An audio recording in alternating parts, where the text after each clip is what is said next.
Good afternoon. Welcome to the Digital Weather Desk powered by CenturyNext Bank. I'm Jared Floyd, and happy Wednesday at lunchtime as we're at the middle point of the week exactly. Think about that. It's the middle day of the work week. We're in the middle time of the middle part of the middle day. So it's all downhill from here. And unfortunately, the forecast kind of goes downhill from here, especially as we go into Saturday and Sunday. Tomorrow and Friday still look pretty nice. Today's forecast made possible by the United Way of Northeast Louisiana and 211. From food and water to medical assistance, 211 connects you to the most up-to-date resources in your area. Check of the visible satellite shows a lot of sunshine and looks to stay that way. We got a lot to cover at lunchtime. I've got a lot of details that we're going to get into in terms of the rain chances for this weekend. The radar made possible by Brown's Roofing. Schedule your free roof inspection at brownsroofingla.com. And there is no rainfall. That changes pretty sharply as we go into the upcoming weekend. Temperatures are in the 70s for the most part. 72 in Monroe, 79, Shreveport 71, and Little Rock. Here locally, generally upper 60s to low 70s. Again, it was a chilly start with most of us in the 40s, well into the 40s to start the day. So temperatures are climbing relatively quickly as we go into the late afternoon hours, or the early afternoon hours. Dew point's still quite dry. And that's something to keep in mind as we go through the next 24 to 48 hours is how much low-level moisture is going to have to stream back in ahead of the storm system on Saturday and Sunday. So we have to overcome a lot of dry air to really get cloud cover and then eventually rain down to the surface and things like that. Why does it feel like the 60s right now? Because a lot of areas are in the 60s. It's pretty dry out there, too, so that kind of brings the feels like and apparent temperatures down as well. A check of wind speeds across the region. And, again, most locations are seeing a fairly light easterly breeze across the region and expect those winds to start swinging back around to the southeast and south gradually over the next day and a half.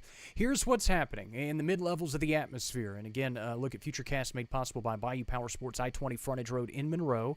Hunting season is upon you. If you need side-by-sides, ATVs, go see Mike and the gang. They'll get you squared away. We've got this upper-level low that's starting to move into the Four Corners region, and then we'll drag eastward as we wrap up the work week and head into the weekend. So we've got a lot of southwesterly winds aloft, grabbing a lot of subtropical moisture and kind of moistening the column of air above us. Again, there's a lot of dry air, so you have to get moisture return in kind of all levels of the atmosphere to set up for any kind of heavy rain threat like we would be dealing with this weekend. So the upper level system kind of cut off from the upper level flow will gradually kind of drag through the region this weekend.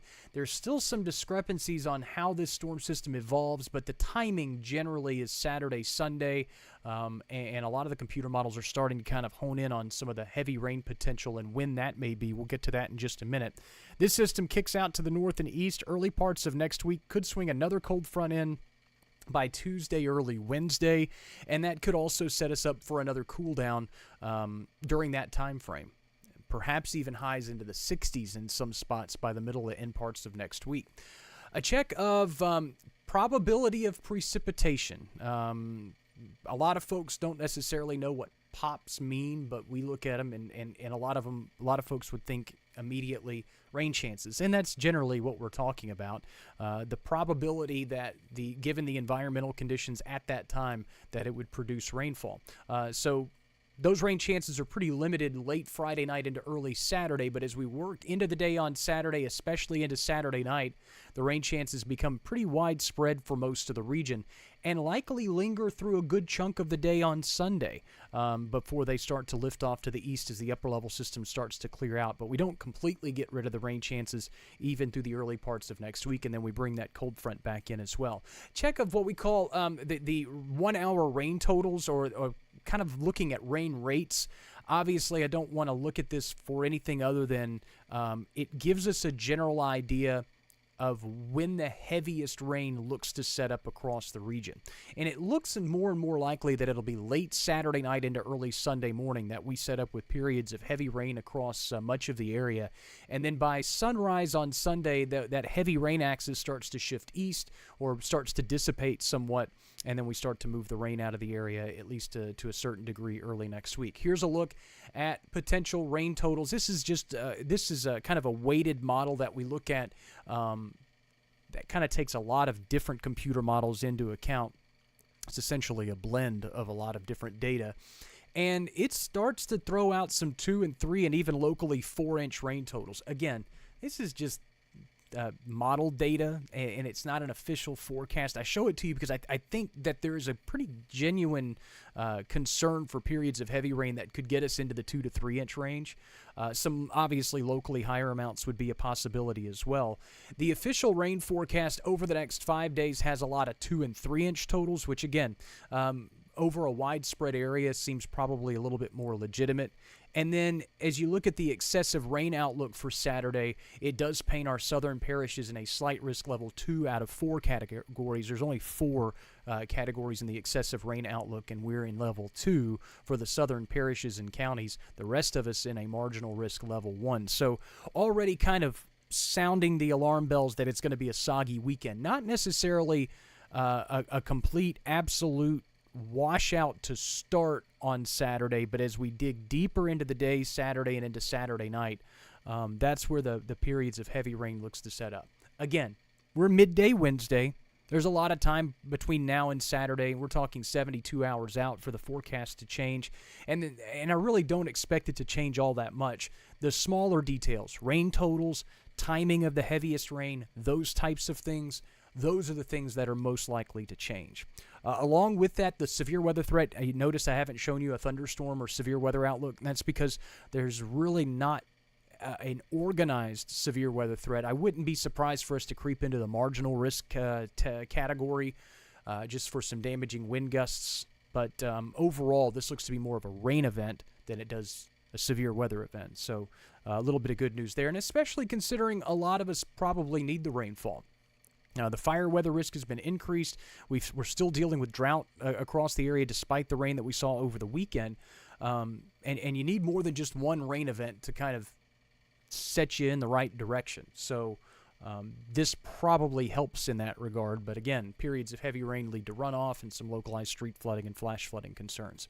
All right, here's a look at Tropical Storm Melissa continuing to wander out over the Central Caribbean. Again, not an impact player for us here in the United States, but it will be kind of a regional or a global headline potentially, depending on what happens across the southern coastline of Hispaniola and across Jamaica over the next few days. As we mentioned, this storm doesn't move much, so it obviously, as it wanders northward over the next 48 hours or so, it does lead to some flash flooding, mudslide, landslide concerns across portions of Haiti and eventually for Jamaica. Now, the forecast intensity now has Melissa becoming a Category 3 hurricane by early next week. Obviously, there's some question marks in that regard. There's not a lot of confidence in the forecast, considering some computer models suggest that Melissa could make landfall across the southern Haitian coastline. And so there's a lot of uncertainty in that regard. And that also leads to uncertainty in the intensity forecast. Here's how some of the computer models take the intensity, some even trying to bring it to Category 4 status. And then you can see the blue line, which is the official intensity forecast from the National Hurricane Center. So again, not a lot of confidence, especially once you get beyond about 72 hours as to what Tropical Storm Melissa will do.